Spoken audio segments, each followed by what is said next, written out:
on the News Channel 5 network. This is the plus side of Nashville. Hi, everybody. Welcome to the show. I'm Tawanda Coleman. Thank you so much for joining us. You know, the season of overeating is officially underway. If the Halloween candy didn't already knock you off your healthy eating plan, then all the family gatherings, the holiday parties, and the food gifts just may do the trick. That is, unless you plan accordingly. Health and fitness coach Diane Dameron is going to be here with some nutrition and exercise tips to help you stay on track this holiday season. But first, we're starting things off. This is officially November is Adoption Month, and if you're thinking about adopting a child or you're pregnant and fear you won't be able to parent one, we're going to share some information I think you will find extremely helpful. Debbie Robinson, the executive director of Miriam's Promise, and Robert Took, an attorney who specializes in adoption law here in Nashville, they're going to talk about the adoption process and some of the options for all involved. Welcome. Thank you. Thank you so much. Well, it's my pleasure to have both of you. I love the idea of adoption, and at once really considered it strongly myself, but never did.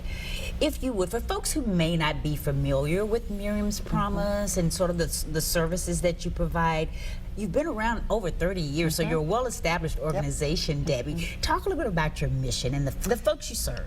Our mission is to ensure the well-being of the child by nurturing individuals and families, and we try to do that through a lot of different programs. The first one is the pregnancy counseling program, and that is offered for free for anybody who's experiencing an unplanned pregnancy. So if you just need a safe oasis to talk about what your decision might be, should I parent, who's out there to support me, is adoption right for me, then that's part of what we do, is kind of helping you look at all your options. And then we also do domestic adoptions, both independent and agency adoptions.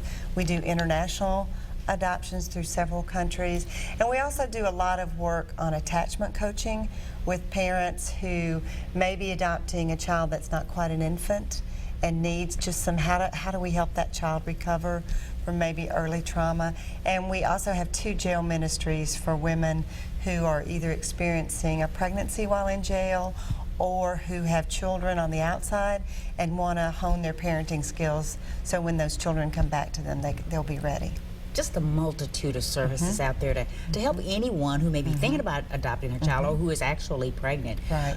Bob, you've been with this organization practically from the beginning. You've been on the board. You've helped with some of the writing of the legal laws that we now have in effect. There's a lot of legal issues and things that need to be considered when you're thinking about adoption, aren't there? There sure are. And one of the great things about Miriam's Promise is not only do they offer that wide variety of services, but they're among the few agencies in Tennessee, and indeed not many in the whole country, that are so-called Hague certified. There's something called the Hague Convention on Inter-Country Adoption, and countries that are a member of that convention are required to follow very strict rules as they go through international adoption, and this is to make it safe and fraud-free. And so Miriam's Promise is Hague certified, which is, I'm here to tell you, very hard to accomplish. And you want someone that's Hague certified, you right? You absolutely must have somebody Hague certified, or your adoption is not going to happen if it's involving the United States. So in addition to the sort of normal legal stuff, you know, there's also this Hague certification process. But the legal aspects of adoption are so important because what we're doing is we're creating a family. And if we're going to create a family, we want stability in the family. If you're going to have stability, you need to make sure that you follow all of the law. And this is really important for the adoptive couple, but it's also important for the biological parents because they need to know that their parental rights are being properly addressed, and if they're deciding that they want to voluntarily place a child for adoption, then their parental rights need to be properly addressed and they need to be cared for.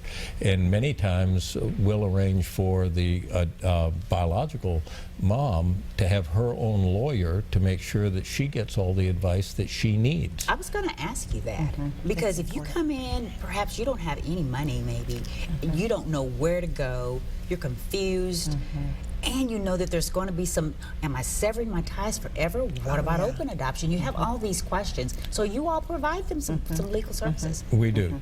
And if a biological mother can't afford a lawyer, then we get a lawyer for the biological mother. That is wonderful. Well, I think the name Miriam Promise, for people that are Christian, you know, they may get it. But for other folks who may be a little bit curious, who is Miriam and what is this promise? Would you mind explaining that? That beautiful, I love, actually. We love our name. I love that too. And when we changed the name in 1993, we wanted a name that meant something.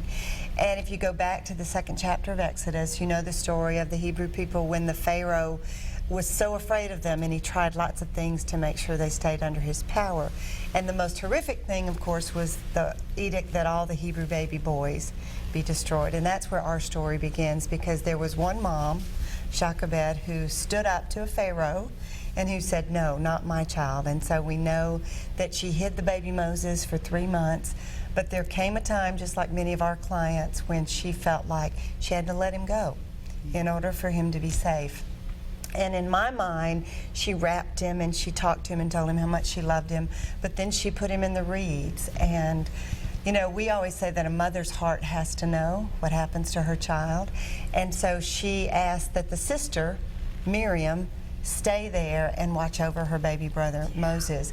And when the Pharaoh's daughter drew him up out of the water, Miriam stepped forward and said, shall I go get a Hebrew woman to nurse him for you? So we like to say, in doing so, Miriam became the advocate for the child, and that's the role that Miriam's Promise plays, is to advocate for the children. Absolutely. And that's our primary and that's what goal. you've spent and everything over 30 we do years doing. Focuses on the child. Absolutely, and that's what one of the great things that I think is so wonderful about this particular organization, and the fact that they are, as you said, Bob, Hague certified as well.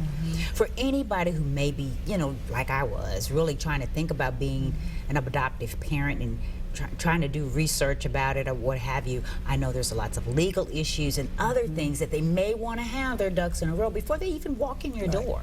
What advice would you give to folks who are thinking about adopting before they even go to an agency like yours? I think, first of all, the exploration begins internally. Am I ready to parent? Am I ready to parent a child who comes to me from somebody else? The other stuff is secondary. Some families come and they may need, you know, nursery stuff, or they may need to prepare for a 2-year-old. Or they may need to look at, is their house appropriate? But the primary focus is your heart, is your lifestyle ready to be a parent? And so once they come to us, we do a lot of group training, we do a lot of work with partnering with the family of how do we get ready, how do we really learn about adoption. Bob comes over and does all these legal sessions so that families know not only what the legal steps are, but what are the emotional steps to becoming a parent.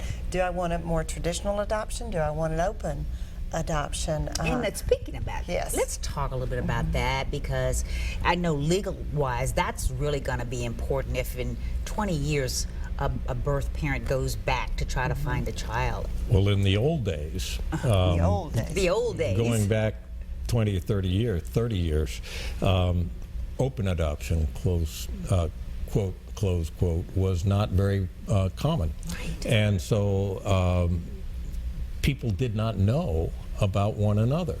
And one of the things that Tennessee has led the nation in is providing the kind of information that adoptive parents absolutely need to know about biological parents, and providing biological parents with the possibility of staying in touch with the adoptive parents. So Tennessee has the finest law on connection and adoption, and making background information available to an adopted person when the adopted person becomes 21 years old. And that happened when we had the Adoption Study Commission. We went across the state of Tennessee, 12 of us, interviewing people about adoption and what was working and what wasn't. And one of the things we found out is that when people were adopted, they didn't know anything about their biological parents, and that's just wrong. So now in Tennessee, when a person becomes adopted, when that person reaches the age of 21, he or she is going to have access to his or her whole record. And on the other side of that, the biological parent has to agree to abide by the contact wishes of the adoptive family. And so as long as the biological parent is willing to abide by the contact wishes, like she may not want, or the adoptive family may not want to have contact, then she's going to have access to her information. So it's really worked out in a nice balance. It sounds like we're doing it right in Tennessee. We are. And that's a lot of thanks to all the work this commission did 20 years ago. And and Bob and other folks have continued to do to update our laws. But, you know, with the access to records piece, we always talk about this child who may have started their adoption journey as a very young infant or a young child, but has a right as they grow to understand where they came from, who their biological folks are, and it's a puzzle piece that 30 and 40 years ago was missing for adoptees that now it doesn't have to be missing anymore. So it's pretty wonderful. It is pretty wonderful, and Miriam's Promise is doing it right. Thank you both so much for coming on and talking to us today about this, a very, very important issue and topic, and continue the great work that you're doing. Thanks. We're glad to happy be here. Thank you so much. Right. So when we come back, we're going to talk about health and fitness and getting through the holidays, staying on track. So stay with us.